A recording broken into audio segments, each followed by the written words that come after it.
for more information on that. You know, in the text that was read, it's about Job. And Job, in the book of Job, we know that he is struggling through some hard times. Our lessons for living that are being posted on the board, I was beginning to wonder Sunday if anybody had read it, but there are some there today. Job 1 is a little more difficult to look and get lessons out of, but I'm sure you can do it, and we'll discuss that tonight. But we find that he is being tried. The devil is afflicting him with various things. And he has friends, and I use the term loosely, who come to aid him. And they make all sorts of accusations against him as to why this is happening. And in reality, Job nor they ever knew exactly why all of this went on. But Job, through the book, you find a series of speeches between Eliphaz, Bildad, Zophar, and Job, and then Elihu is entering in at the last part. But obviously they attacked him, saying, well, you know, you had to do this, you did this is why it's happening. And so in chapter 31, Job is giving a defense of his purity. He's defended other actions before, but now he says, as it seems at some time a charge was made that he had some indiscretion with a maid. And so his response was, I made a covenant with mine eyes, why then should I think upon a maid? And so he emphasizes the idea that I'm not considering this. Now, Job lived in the world just as you and I, and so were there maids around him? Yeah. But he says, I did not think, I did not work to discern. There are various word study books you can use, or you can look up the word as it's used in different places, and you'll find it speaks of discerning, to look and to have a consideration, a continuing consideration on these things. And he says, I didn't do that. I'm in the world just like you are, he says, but that's not my thought. I didn't carry on in my life with this type of thing. And so Job is essentially saying, you know, I'm tempted like everybody else, but I didn't even think about it. That is not where my mind, my heart, my desires, my concentration stayed. It went on from there to things that are good and proper. Now, we look at that, and how many times do we see that in this life? You know, I can think about my grandkids, two of my grandsons in particular, that there will be something out there, and you can just see their mind working. They see this, and as I've noted before, it's usually one of them says, I've got a good idea. But you look and you say, don't even think about it. Well, are you telling them not to see that it's there? Well, they've already done that. But what we're telling them is don't you carry through this. You put your mind, your desire, your goal someplace besides that, because that isn't going to happen. And that's what Job was saying, and that's what we have in our lives. Now, Job looks, and he prefaced it with the fact that he'd made a covenant. Here's a decision I made.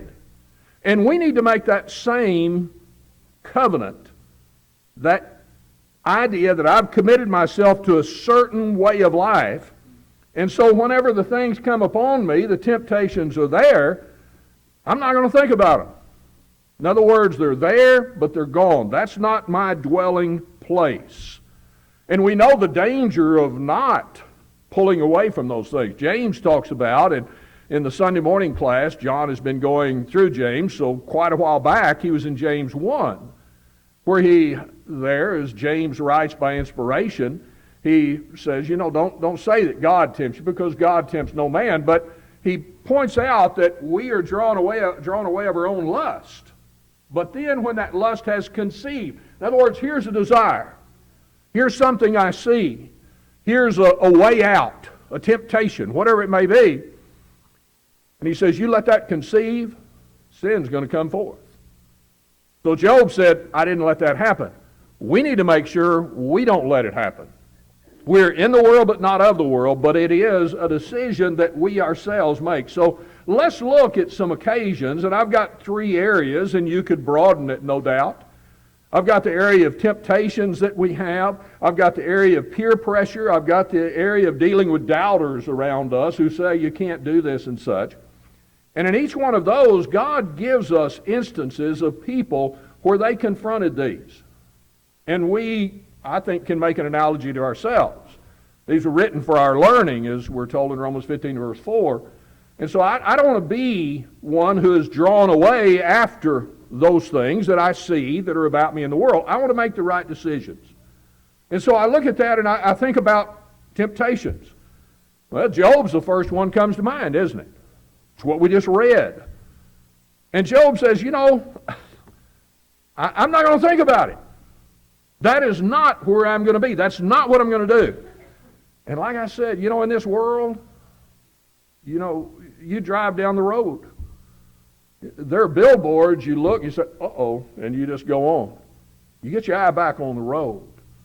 Same thing with the television, the computer, the newspapers, the magazine, phones.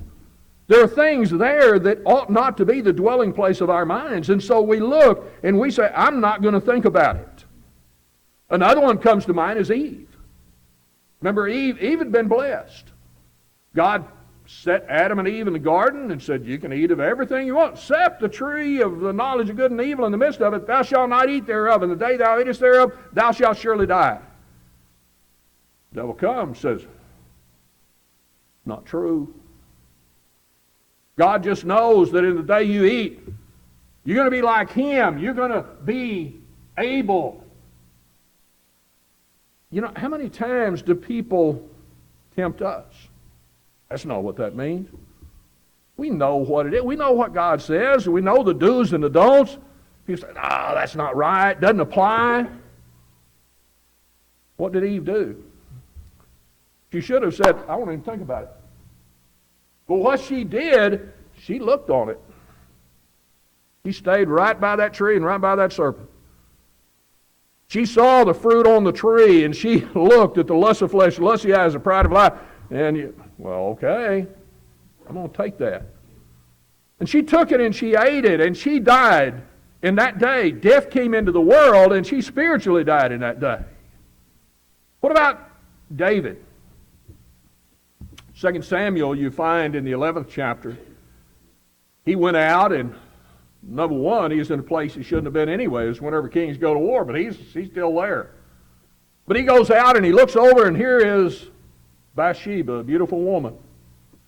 She's bathing on the rooftop. He shouldn't have been doing that either.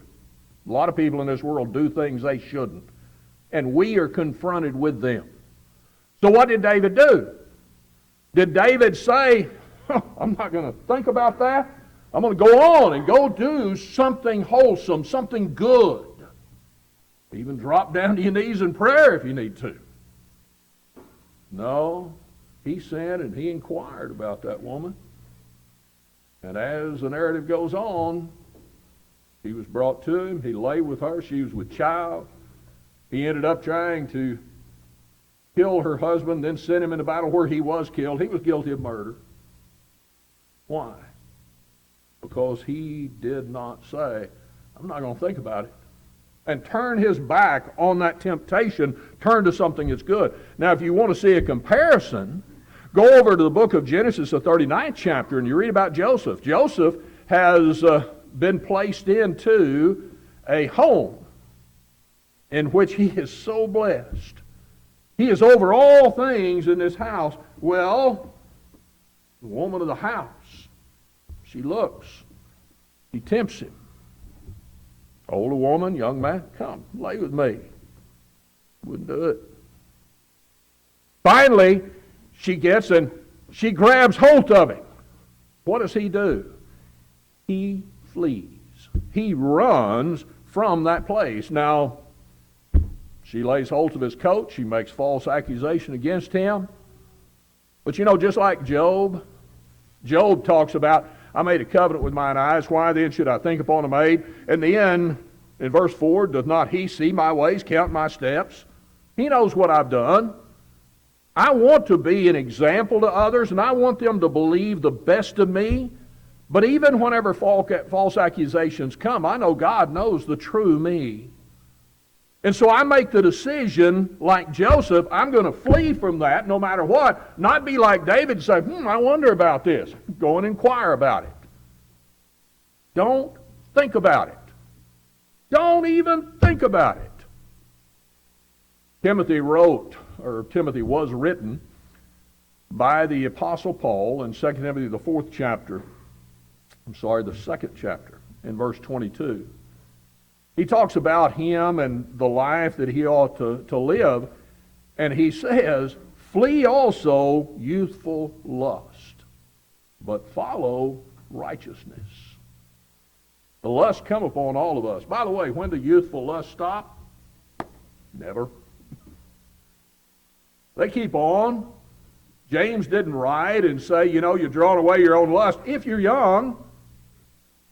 No, we go through life. The devil wants us all the time. And so the lusts are there, the desires, the temptations. And so we make the decision. I can run from them. And here, I talked about a moment ago, think on something else, go in prayer, go study the Word of God, whatever it is. Because he puts those two components in there. You flee youthful lust, but follow after righteousness, faith, charity, peace. Look to the good things. Make a decision as to what you're going to do. Each one of us has to make that. We are faced with temptation. Every one of us is tempted. We make a decision, I'm not going to think about it. In other words, that's not where I'm going to dwell. What about peer pressure? Just another type of temptation, but peer pressure. You think about peer pressure, and you're talking about those you're around, those who have influence upon you. Go back again to Genesis 3. The first occasion of peer pressure between people upon this earth? Adam and Eve. Eve took of the fruit, she did eat. What did she do? She gave to her husband. What did he do? He ate. He knew it was wrong. He said, what has thou done? Here, eat it. I don't know what all went on. I look, and one of the aspects of God's Word is the brevity of it. And I wish there was more. I'd like to know what else was said between the two. But I don't need that. That's curiosity of my own. But it doesn't matter. The fact is, Adam, whenever she said, here, you eat it too, he should have said, I'm not even going to think about it. Now you contrast that over in 1 Peter 3, the godly woman described there. Here's a woman who is married to a man who doesn't want to hear about that word anymore. This woman is told, you have this holy conversation, you be in submission unto him, but you let him see your life so that he can be taught without the word. In other words, the word lived is what's going to happen. But in the background of that is always the fact, here's this woman, that man is not living the godly life. He is trying, no doubt, I'm going to do this, I'm going to drink this, I'm going to say this, I'm going to go here. Think about the lives today of how many people are swayed by their spouse. This godly woman, she in essence said, I'm not going to think about it. I'm going to live my life the way that God says. I'll be submissive unto you, but submission doesn't mean to join with evil. And so, you look when faced with peer pressure, and it's going to happen in your home. Don't think about it. You do what is right. What about Noah? You can't live that way today.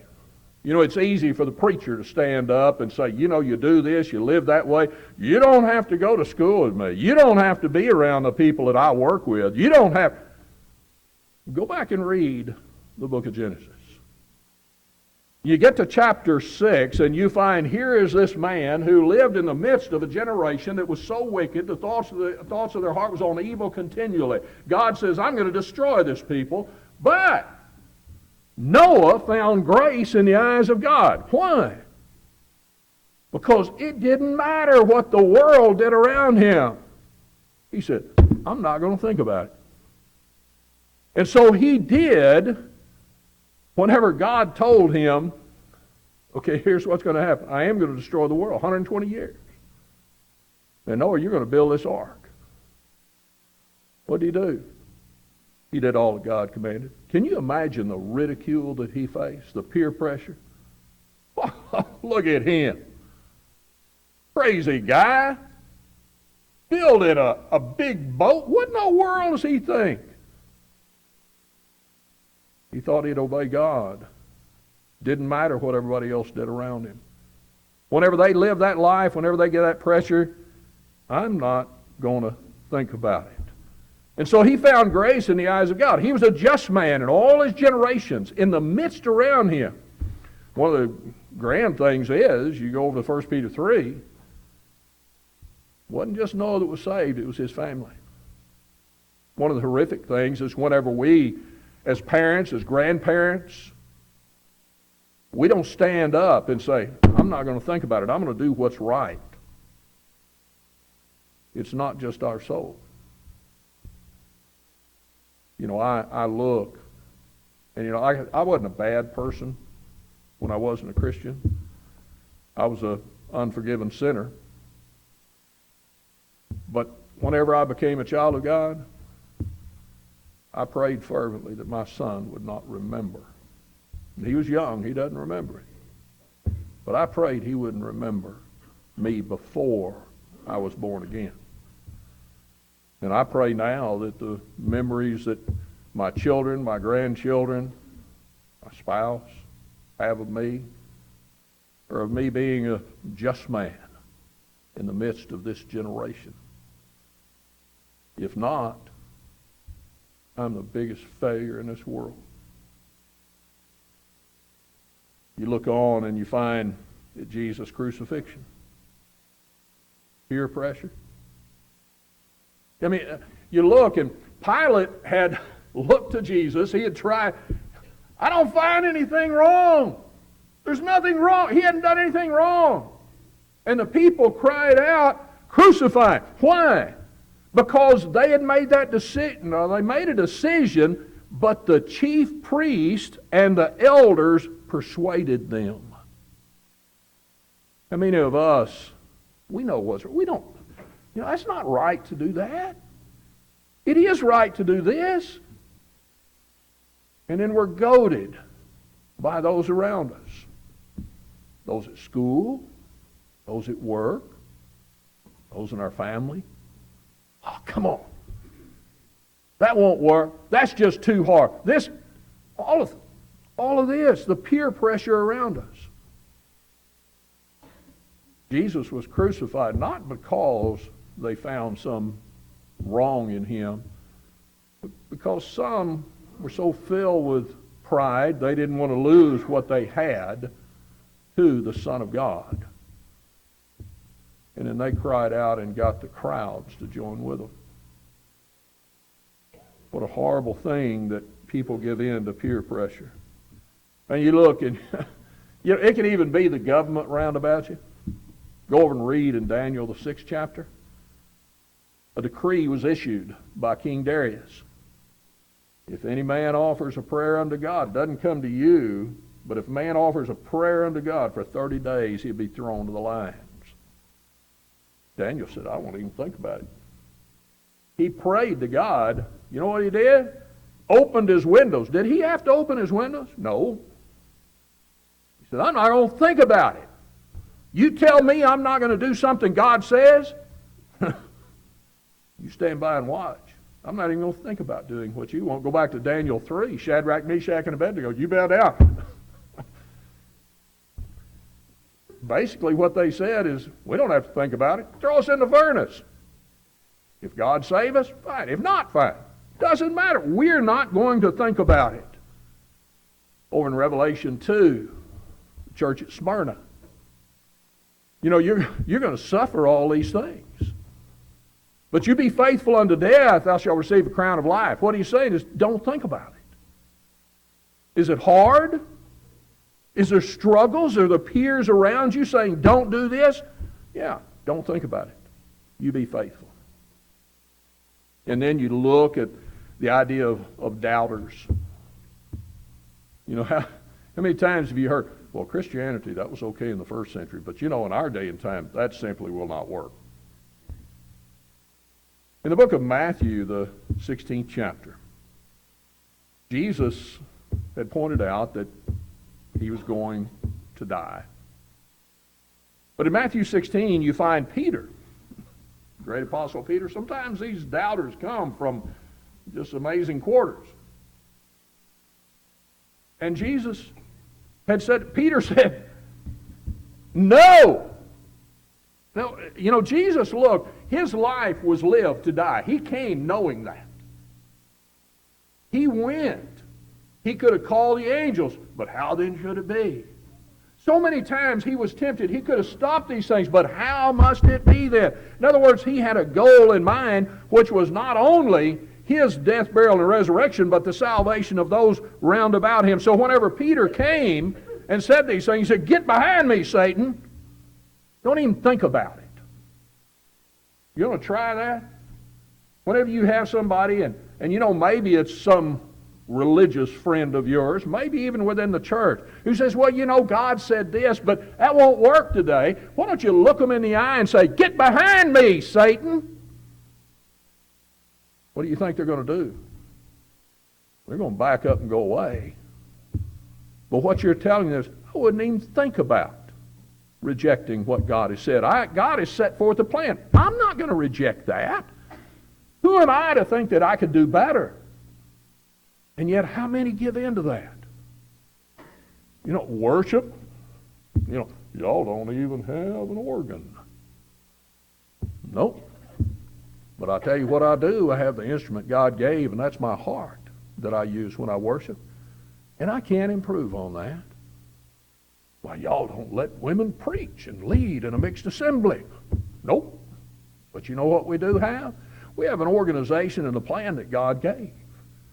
You're so narrow-minded, you won't even accept those who sincerely believe in God, even though they haven't been baptized for remission of sins.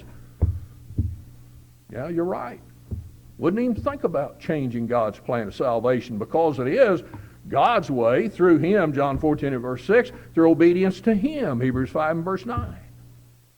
Why would I even think about that? Jesus shows us that. In the whole book of Hebrews, you look at that, the book of Hebrews was written to those Christians who were in danger. They looked, and there were a lot, if you look through the Scriptures and the letters to those in Thessalonica, there were a lot of misconceptions and questions and kind of fears about when is the Lord coming? How should I be prepared? And how long will it be? Is it already gone by? Well, you can study and answer those questions. But there are people who will tell you, Christianity doesn't work. You're talking about a 2,000-year-old religion. Where's this God you talked about? The Hebrew writer is confronting those individuals. And he points out, you need to realize you keep your focus on the better things. These things will come to pass.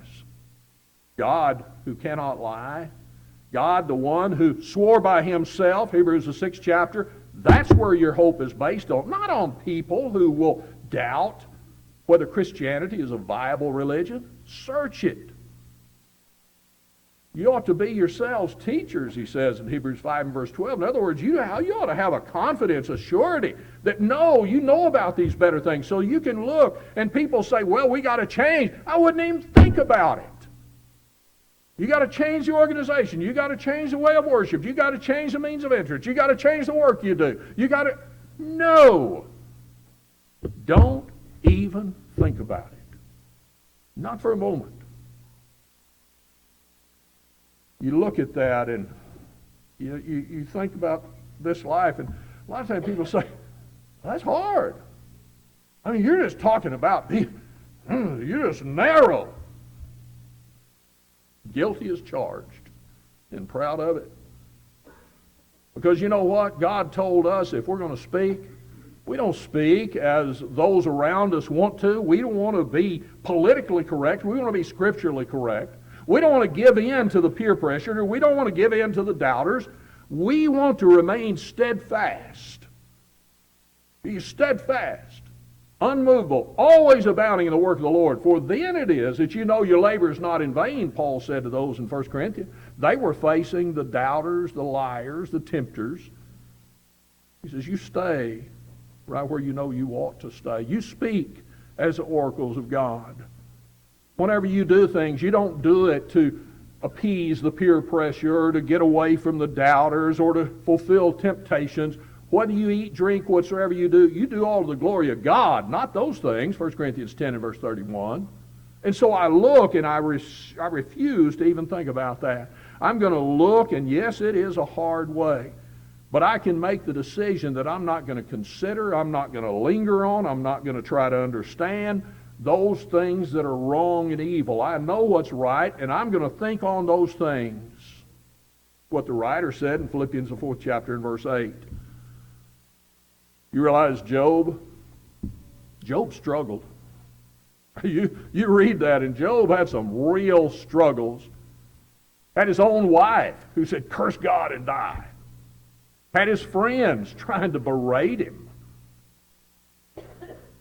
If you go over to Job 19 and verse 25, you find that Job, though he struggled, he needed some help, he ended up being an example of patience, endurance through all of those things. Why? Job 19 and verse 25, he said, I'll see my Lord. He had a hope. He looked to God instead of the things about him. I'm not going to think about that. I'm going to think about, that's the dwelling place of my mind. That's where my heart is. In the book of Hebrews, the 11th chapter, you find in verse 19, there was a man who set forth an example because he did one of the hardest things I could conceive of. You take your son and you lay him there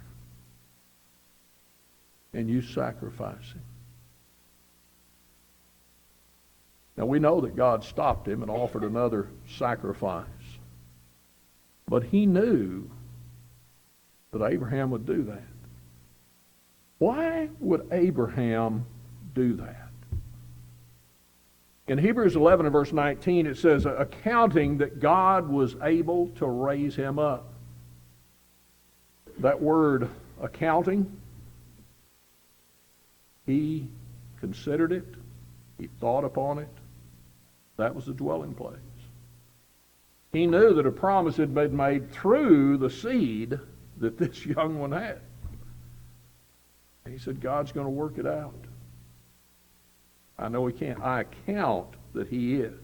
Now the result over in James, the 2nd chapter, God imputed that unto him for righteousness.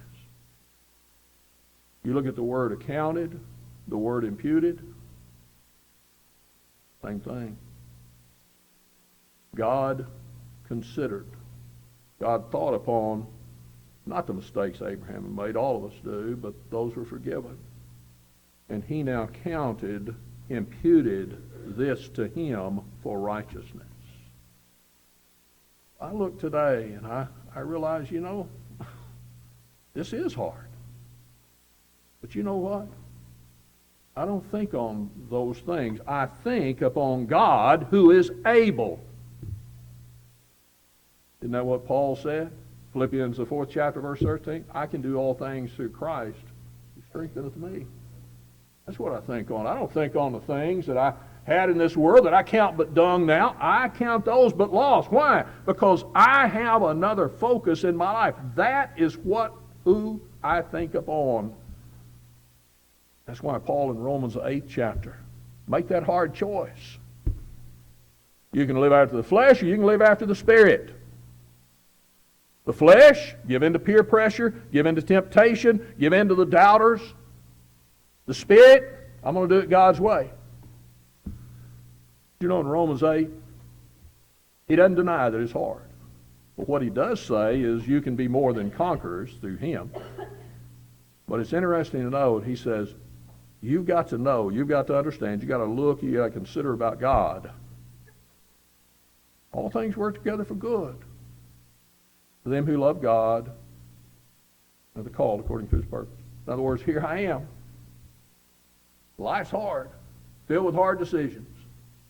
And this world we're in is going to try and pull us down because so many walk in darkness after the devil. But I'm not going to think about it. What I am going to think about is God, who said, it's all going to work out. You follow me. Remember Smyrna, Revelation 2 and verse 10? Be thou faithful unto death, even if it cost you life. You receive a crown of life. The example Paul showed, he did that. He was ready to be offered, and he was put to death. But he went. He said, I'm ready. Why? Don't even think about changing. Don't even think about going away. Don't think about giving in to the naysayers. Because my hope is up there. I've pressed on towards the prize, and the Lord, the righteous judge, is going to give me a crown in that day. What about you and I? Where's your heart? Where's your mind? What are you thinking on in this life? If it's not on the things above, we are in trouble, aren't we? But if it is, we'll have a hard life, but heaven will surely be worth it all.